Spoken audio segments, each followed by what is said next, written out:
Those moments are they're very defining. I think if I would say to my younger self, do not be defined by those moments that happen to you in that exam or that classroom, because they are lifelong learnings, they are lessons that you carry with you, and they build you up to be who you are. Princess Beatrice's passion for raising awareness about dyslexia stems from her own experience growing up with the condition. She has spoken openly about the struggles she faced in school, revealing that she often felt left behind as her classmates progressed at a quicker pace. The reason why I am so passionate about dyslexia is because of being a dyslexic person myself. I feel like I really understand that we have a responsibility to change the narrative around what we are delivering to young people in the classroom. It's really exciting. We've got so much UK talent. It's so wonderful they can come to, can be honoured in such a way, and we can, notice big stars like Stella McCartney. She's had such a fantastic year with what she did with Team GB. I think it's been such a great year for Britain on the whole, but it's even better year for British fashion. These feelings of inadequacy were a constant presence, and she vividly recalls how difficult it was to be surrounded by friends who seemed to grasp things so easily while she wrestled with the material. I know we're not together in person, but I want to thank each and every single one of you for being involved in this incredible prize. To all the writers and illustrators, thank you for building this world of wonder for young people to be able to jump into. The challenges in the classroom were particularly poignant when she compared herself to her peers. The coloured books in her school, which indicated reading levels, served as a daily reminder that she wasn't progressing as fast as the others. While her best friends moved on to more advanced levels, she remained on the lower ones, which naturally led to feelings of doubt and insecurity. I think because there's so much talent here, and I think that so much. We saw tonight how many people are coming from Central St Martin's, and there's so much youth talent, and I think that's what makes the UK stand apart. And I think that should be nurtured, and I think that it makes the UK reflect well on us as a whole. I'm wearing Erdem this evening. What I love about him is that he, designs really well. He designs really well for women, and he does quite, uses a lot of lace and very feminine cuts, and I think it works well for me. It's a common experience for many children with dyslexia, watching others soar while feeling like you're stuck, unable to keep up. But Beatrice's story doesn't end with those struggles. She has reflected on how those difficult moments in school shaped her into the person she is today. I was very lucky, got to go to a school that was very nurturing and very supportive. But I would describe the actual day-to-day learning side of things very challenging. I remember we had different coloured books to describe where your reading levels had got to. And I was always on the white books. My best friends were always on the yellow books or the green books. They were so far ahead. And I think at that stage, those moments of doubt just pop into your head. I'm not good enough, I'm not smart enough, why am I not like the others? I think when you're in the classroom... It's clear that her experiences helped her develop resilience and strength. Instead of letting those challenges define her, she learned to view them as lessons. Those moments of doubt became stepping stones toward a deeper understanding of herself, and she now advocates for others to adopt a similar perspective. Her message is clear. Don't let difficult academic moments define your worth, as these are only part of your lifelong journey. One of the first things I learned in the workplace was to find great people that you look up to. I think some of the things that women struggle with the most is identifying role models and people that you want to aspire to, whether that's their professional life or finding the right balance. I think be brave, be bold, asking for advice. People love to support young talent. I think that education now, when you've got a lot of young people that are focusing on just getting things perfect for a test and absolutely not being able to have that moment of expression that comes from a study around lifelong learning and actually what skills-based learning really looks like, we are going to get into ourselves in a very difficult situation. So I'm really excited with all the work that's going on now with a few different organisations across the world to really think through what is skills-based learning and what are the skills that young people need to be able to thrive in life. For Beatrice, the importance of shifting the narrative around education is crucial. She believes that the current system, with its emphasis on getting things perfect for a test, doesn't allow for the full expression of a student's abilities. Young people, she argues, need to be taught in a way that prepares them for life, not just for exams. Education should be about skills-based learning. I felt so lucky I've had a chance to read the books on the shortlist, so thank you to each and every single one of you for all of your hard work. This year was an unprecedented year with so many remarkable entries. The judges made the decision to extend the shortlist from 5 to 6. Without further ado, I would like to announce the names who have made it to the Oscars Book Prize shortlist 2020.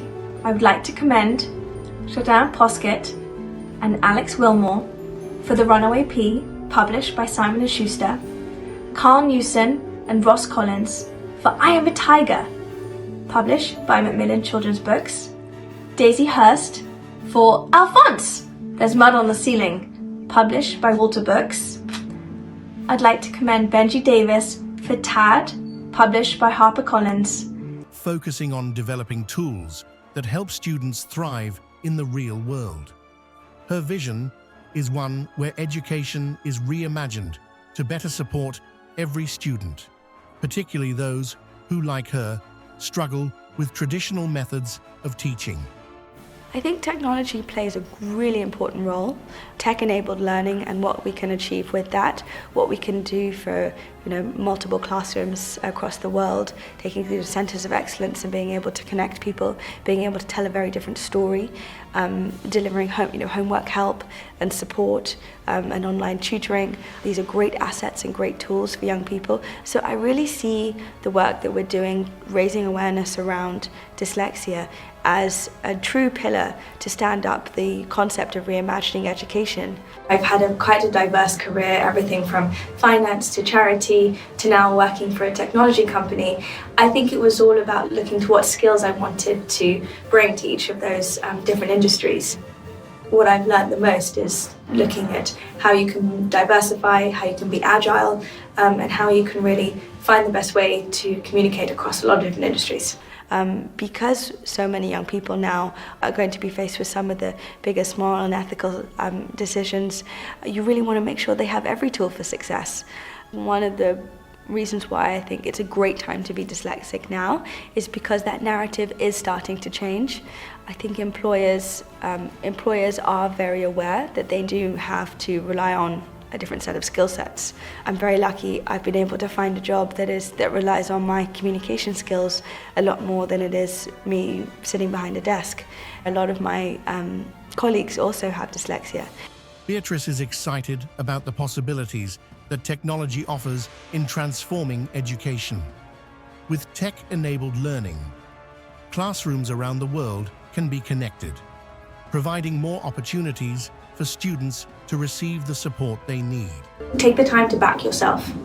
You've worked hard, you've got that job, you deserve it. You deserve that seat at the table. So I would say to any young person, back yourself first. Ask for advice, because there are so many people that have traveled the same path that you're trying to travel. Because we work in a technology company that is always about looking at things differently, and I think that's one of the strengths that we have as dyslexics, is to look at things differently and be a problem solver, find new ways to do things, be experimental, entrepreneurial. Dyslexia really does affect me day to day. It develops as you develop. It's part of you. It's part of how your brain develops. It is not something that is wrong with you. It is a great part of how your brain works, and everybody's brain works incredibly differently. There is nothing wrong.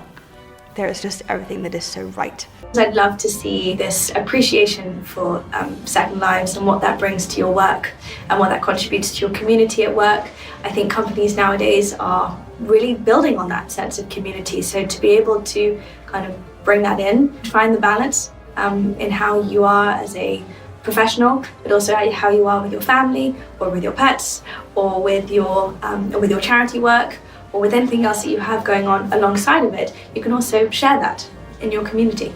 Online resources, homework help, and tutoring are just a few of the tools that can make a significant difference in a student's academic journey.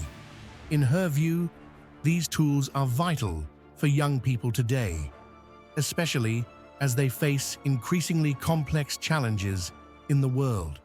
In a poignant moment that tugs at the heartstrings, Kate Middleton, the Duchess of Cambridge, shared a deeply emotional embrace with a young girl in a touching act of compassion. This story, both heartwarming and heart-wrenching, unfolds as we explore the powerful reason behind this heartfelt gesture, a reason that is bound to move you to tears. Join us as we delve into this extraordinary act of kindness and the profound impact it had on both the young girl and those who witnessed it. This is a story of empathy, connection, and the remarkable ways in which simple gestures can leave an enduring legacy. I wanted to take this opportunity to say thank you personally for all the wonderful messages of support and for your understanding whilst I've been recovering from surgery. It has been an incredibly tough couple of months for our entire family, but I've had a fantastic medical team who have taken great care of me, for which I'm so grateful. In January, I underwent major abdominal surgery in London, and at the time, it was thought that my condition was non-cancerous. Kate Middleton, the Duchess of Cambridge, is renowned not only for her role within the British royal family, but also for her profound ability to connect with the public. Over the years, she has established herself as a figure of warmth, empathy, and genuine engagement, embodying qualities that endear her to people across the United Kingdom and around the world. Her interactions with individuals, her dedication to charitable causes, and the reciprocal affection she receives from the public reflect the depth of her character and the positive impact she has made. From the outset of her public life, Kate Middleton has been recognized for her exceptional ability to interact with people on a personal level. Her approachability and warmth have become defining features of her public persona. Whether she is attending formal events, visiting community centers, or participating in royal tours, Kate's demeanor exudes a genuine interest in the well-being of those she meets. This authentic connection has played a significant role in shaping her reputation as a beloved figure. One of the most striking aspects of Kate's public engagements is her attentiveness. During her appearances, she demonstrates a remarkable capacity for listening and understanding. This attentiveness is not merely a formality. It reflects a deep-seated commitment to engaging with individuals and addressing their concerns. People often leave interactions with Kate feeling valued and heard, a testament to her ability to connect on a meaningful level. Kate's conversations with the public are characterized by a sense of genuine interest and empathy. She takes the time to engage in heartfelt discussions, showing a sincere desire to understand the experiences and challenges faced by those she meets. This level of engagement goes beyond superficial pleasantries and highlights Kate's dedication to making a real connection with individuals. Her interactions often involve discussing personal journeys, community issues, or simply sharing light moments. Kate's approachability is evident in the way she listens, responds, and interacts, creating a sense of rapport that resonates with people. This ability to connect on a personal level has endeared her to many, making her a cherished figure in the public eye. Kate Middleton's commitment to public service is also reflected in her involvement with various charitable causes. Her work with organizations such as Place 2BE, which provides mental health support to children, and the Heads Together campaign, which aims to address mental health stigma, demonstrates her dedication to making a positive impact. Through her charitable efforts, Kate has used her platform to raise awareness about important issues and contribute to meaningful change. My work has always brought me a deep sense of joy, and I look forward to being back when I'm able. But for now, I must focus on making a full recovery. At this time, I'm also thinking of all those whose lives have been affected by cancer. For everyone facing this disease, in whatever form, please do not lose faith or hope. You are not alone. One of the most impactful aspects of Kate's charitable work is her ability to bring attention to causes in a compassionate and relatable manner. By actively participating in events, sharing personal stories, and advocating for change, she has helped shine a spotlight on issues that might otherwise receive less attention. Her involvement goes beyond mere appearances. She engages deeply with the organizations she supports, working to understand their needs and contribute to their success. Kate's popularity and the affection she receives from the public are a reflection of the positive impact she has made. People appreciate her genuine nature, her dedication to service, and her ability to connect with them on a personal level. The warmth she exudes during public engagements creates a sense of trust and admiration, making her a beloved figure in the eyes of many. Her public appearances often include moments of genuine interaction that highlight her approachability.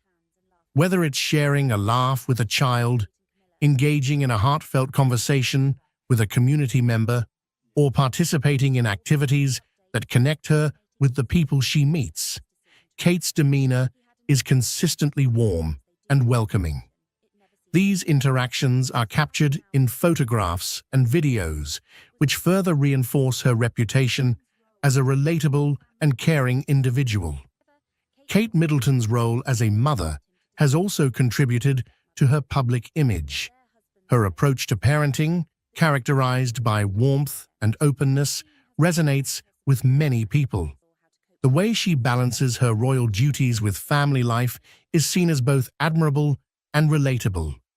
Public appearances involving her children often reflect the same genuine care and affection that she shows to others, adding another layer of relatability to her persona. Her involvement in community activities further underscores her dedication to connecting with the public. During visits to schools, hospitals, and community centers, Kate engages with individuals and groups, demonstrating a genuine interest in their experiences and contributions. Her interactions are often characterized by a sense of respect and understanding, acknowledging the unique challenges and successes of those she meets. In addition to her personal interactions, Kate's involvement with charitable organizations highlights her dedication to addressing social issues. Her work with mental health initiatives, children's welfare, and early childhood development reflects a commitment to making a positive difference in society. Through her advocacy and participation, Kate has helped to bring attention to important causes and support organizations that are making a real impact. Kate Middleton's ability to connect with people from various backgrounds and experiences is another testament to her exceptional interpersonal skills. Whether she is meeting with veterans, engaging with young students, or participating in activities with individuals facing challenging circumstances, Kate's interactions are characterized by empathy and understanding. This ability to relate to people from all walks of life contributes to the widespread affection she receives. The positive response to Kate's public engagements is not solely about her personal charm, but also about the values she represents. Her dedication to service, her commitment to charitable causes, and her genuine care for others embody qualities that many people hold in high regard. She has become a symbol of compassion and connection, qualities that resonate deeply with the public. As we wrap up this insightful conversation, it's clear that Kate Middleton's dedication to her role as the Duchess of Cambridge goes far beyond the ceremonial and the superficial. Her genuine passion for engaging with the public, her commitment to charitable causes, and her heartfelt approach to her responsibilities demonstrate a deep sense of empathy and purpose. Kate's ability to connect with individuals on a personal level is a testament to her remarkable character and the impact she strives to make in the world. Throughout the interview, Kate has shared personal anecdotes and reflections that highlight her genuine commitment to service. Her involvement with mental health initiatives and children's welfare is not merely a matter of fulfilling royal duties. In a surprising moment that has reignited discussions about the inner workings of the British royal family, Princess Kate recently made headlines when she appeared to refuse to curtsy to Queen Camilla during a high-profile public event. The incident, caught on camera, has led to widespread speculation about possible tensions between the two royal figures.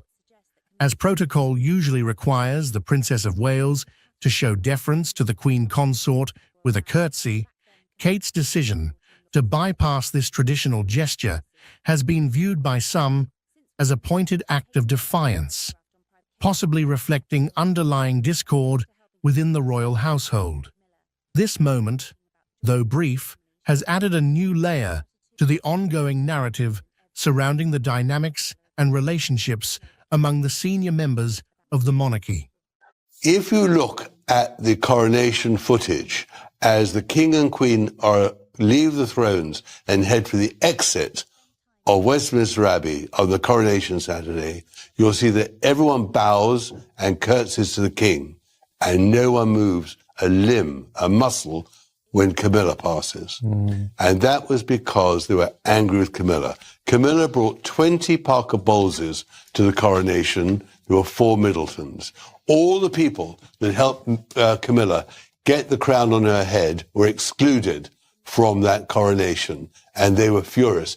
And not only that, Kate and William were angry too. And that anger, of course, Harry was angry, that anger went right through that small part of the congregation by the throne, by the centre of Westminster Abbey. Princess Kate's refusal to curtsy to Queen Camilla during a recent public event has become a focal point of royal watchers and media alike, triggering a wave of speculation about what might be going on behind the closed doors of the British royal family. This incident, while seemingly minor, has brought to light the complexities of royal protocol, the relationships between senior royals, and the public's fascination with even the smallest gestures within the monarchy. For centuries, the British royal family has been steeped in tradition, with every move, gesture, and word often carrying significant weight. The act of curtsying, in particular, is more than just a polite gesture. It is a deeply symbolic act of respect and acknowledgement of rank within the royal hierarchy. The sight of Princess Kate, the wife of the future king, choosing not to curtsy to the current queen consort, was therefore a moment loaded with potential meaning. Observers at the event noted that as the royal family gathered, there was a palpable tension in the air. All eyes were on Kate as she approached Queen Camilla. Traditionally, as the Princess of Wales, Kate would be expected to show deference to Camilla, who, as Queen Consort, holds a higher rank. However, instead of the customary curtsy, Kate merely nodded politely before continuing on her way. The deviation from protocol was subtle, but in the world of royalty, where every gesture is scrutinized, it was enough to set off a flurry of rumors and discussions. Some insiders suggest that Kate's decision may have been influenced by a series of recent events that have strained her relationship with Camilla.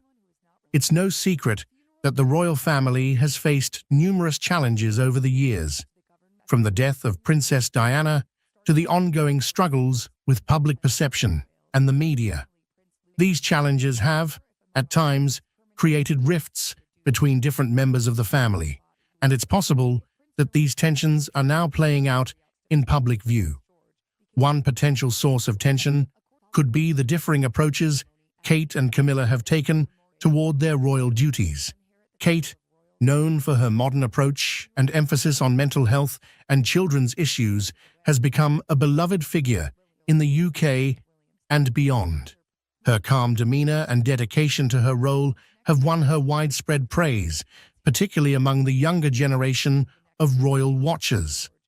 On the other hand, Camilla's journey to becoming Queen Consort has been fraught with challenges, including her long and controversial relationship with King Charles, which was initially met with public skepticism.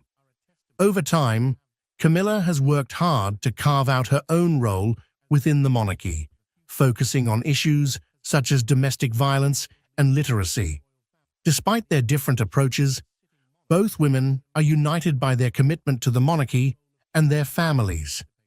However, the recent incident suggests that there may be underlying differences in how they view their roles and each other.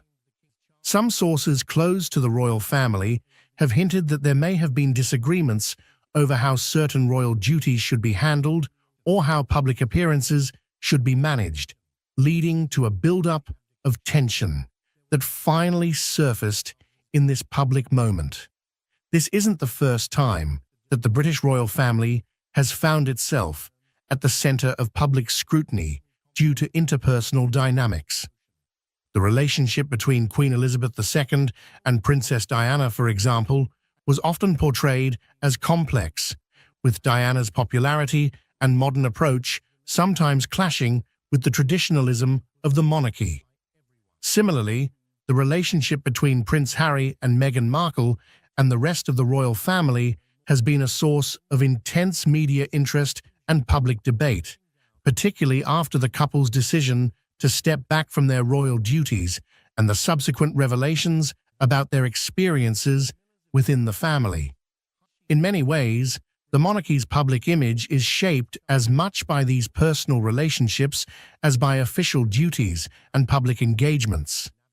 The British public, and indeed people around the world, have a deep fascination with the royal family, viewing them not just as leaders, but as symbols of continuity, tradition, and national identity.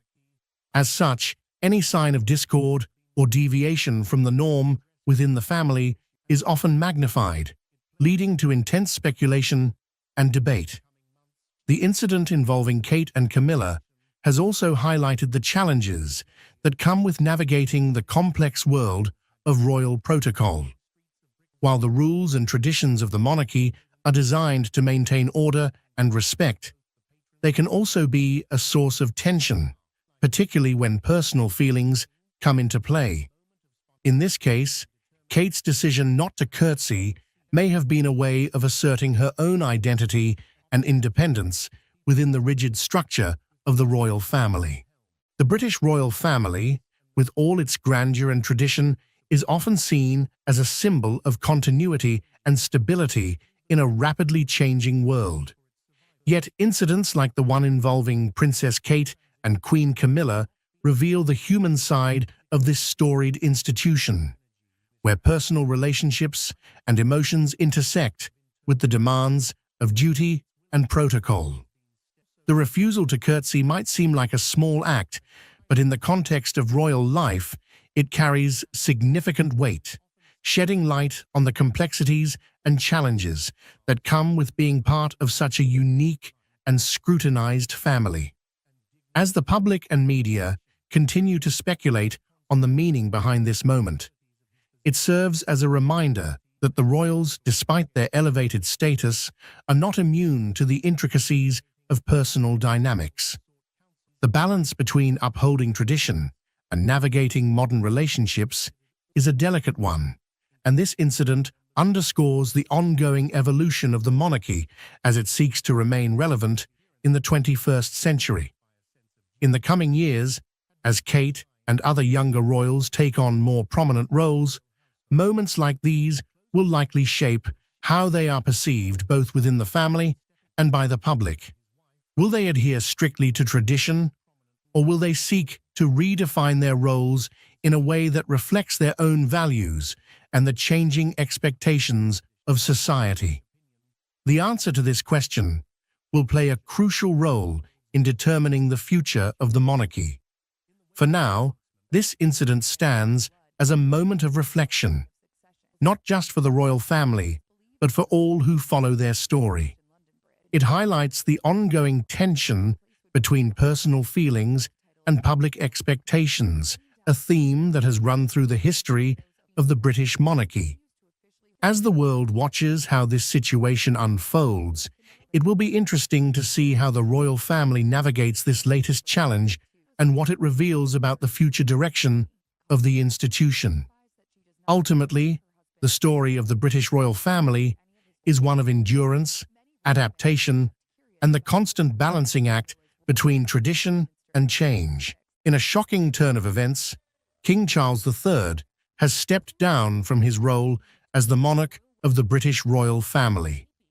This unprecedented move has sent shockwaves through the United Kingdom and around the world. Camilla, Queen Consort, has reportedly been deeply affected by this development, with sources close to the palace describing her as being in tears. This decision marks a significant moment in British history, altering the future of the monarchy in ways that were previously unimaginable. The announcement came after a series of private meetings within the royal family, leading to the king's official abdication. The news of King Charles III stepping down as the monarch of the British royal family has reverberated across the globe, marking a historic moment in the centuries-old institution. This decision, which has taken many by surprise, was made following a series of private discussions within the royal family. The gravity of the situation is evident, as sources close to Buckingham Palace have revealed that Queen Consort Camilla has been deeply moved by the decision, with reports indicating that she has been brought to tears by the turn of events. King Charles' decision to abdicate has not only shaken the foundations of the monarchy, but has also left the public and royal watchers in a state of disbelief. After years of waiting in the wings as the heir apparent, Charles ascended to the throne, following the passing of Queen Elizabeth II. His reign, though short, has been marked by attempts to modernize the monarchy and address the changing dynamics of British society. However, his decision to step down comes as a significant departure from royal tradition, where abdications are rare and often carry considerable implications. In the days leading up to the announcement, there were whispers of tension and uncertainty within the royal household. Insiders have suggested that Charles faced mounting pressure, both from within the family and from external forces, to reconsider his role. The king's health, public opinion, and the future of the monarchy were reportedly central to these discussions. Despite the challenges, many believed that Charles would continue to fulfill his duties as monarch. However, the final decision to abdicate indicates the weight of the considerations he had to bear. Camilla, who has stood by Charles's side for decades, is said to have been particularly affected by the decision. As Queen Consort, she has faced her own share of public scrutiny and challenges.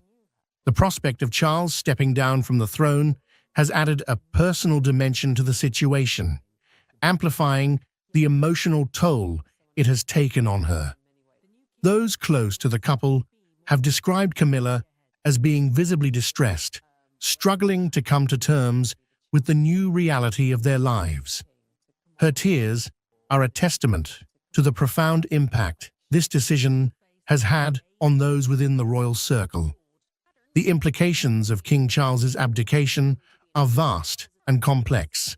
For the royal family, it means a sudden shift in the line of succession, with Prince William now poised to take on the role of king sooner than anticipated. This change is likely to have far-reaching consequences for the monarchy, as William's vision for the future may differ significantly from that of his father. The British public, too, is grappling with the news as they come to terms with the idea of another transition in leadership so soon after the passing of Queen Elizabeth. Internationally, the decision has prompted reactions from world leaders and royal families across the globe. The British monarchy has long been a symbol of continuity and stability, and the abdication of a sitting monarch is a rare and significant event. Allies and observers alike are now closely watching the developments in the UK, seeking to understand the motivations behind Charles's decision and what it means for the future of one of the world's most well-known institutions. In the wake of the announcement, the media has been abuzz with speculation and analysis. Commentators are dissecting the potential reasons behind the king's abdication, from personal health concerns to the desire to pave the way for a younger generation of leadership. The role of public opinion cannot be ignored, as Charles's popularity has fluctuated over the years. Some have suggested that the king may have felt that stepping aside was in the best interest of the monarchy, allowing Prince William and his wife, Catherine, to take on more prominent roles. The abdication of King Charles III has thrown the royal family and the nation into a state of reflection and uncertainty. This decision, rooted in a complex mix of personal, familial, and public considerations, is unprecedented in the modern era. While the monarchy has weathered many storms, this particular event signifies a turning point that may redefine the future of the British royal institution. In the weeks leading up to the abdication, there were subtle signs that all was not well within the royal household. Close observers noted a shift in Charles's public demeanor. His appearances, once marked by a sense of duty and tradition, had become more subdued. Behind the palace walls, the weight of the crown seemed to be taking a toll on him. Although no official statements were made at the time, there were whispers of the king grappling with the demands of his role, compounded by concerns over his health and the increasingly complex political landscape in the UK. Reports have surfaced indicating that King Charles sought counsel from his closest advisors, including senior members of the royal family and trusted confidants. The discussions were said to be intense and fraught with emotion, as Charles weighed the responsibilities of his position against the realities of his personal circumstances. It is believed that he considered all possible outcomes, including the impact his decision would have on the monarchy, his family, and the nation. Ultimately, it seems that the king reached the conclusion that stepping down was the most responsible and dignified course of action. For Queen Consort Camilla, this period has been particularly challenging. Known for her resilience and quiet strength, she has always supported Charles through the ups and downs of public life. However, the prospect of him relinquishing the throne has reportedly shaken her deeply. Camilla's emotional response highlights the personal sacrifice and the human aspect of what is often seen as a purely institutional matter. The tears she has shed reflect not just her concern for Charles, but also the enormous changes they now face as a couple, transitioning from the roles they have both prepared for over many years. The royal family, now faced with the task of navigating this transition, is likely to undergo a period of internal realignment. Prince William, who has been steadily preparing for his future role as king, will now have to accelerate his readiness to assume the throne. William's ascension is expected to bring a new energy and direction to the monarchy, one that aligns with the expectations of a modern, diverse Britain. However, this transition will not be without its challenges. William will need to strike a delicate balance between honoring the traditions of the monarchy and embracing the progressive changes that many believe are necessary for its survival in the 21st century. As the nation processes this seismic shift, reactions have been mixed. There is a sense of sadness and nostalgia among those who have supported King Charles throughout his life, recognizing his dedication to his duties and his efforts to address contemporary issues such as climate change and social inequality. Yet, there is also a sense of cautious optimism as people look to the future with Prince William at the helm. The British public, while often critical of the monarchy, also holds a deep respect for its continuity and the symbolic role it plays in national identity. The coming months will be crucial in determining how this transition is received and what it means for the monarchy's relevance in a rapidly changing world.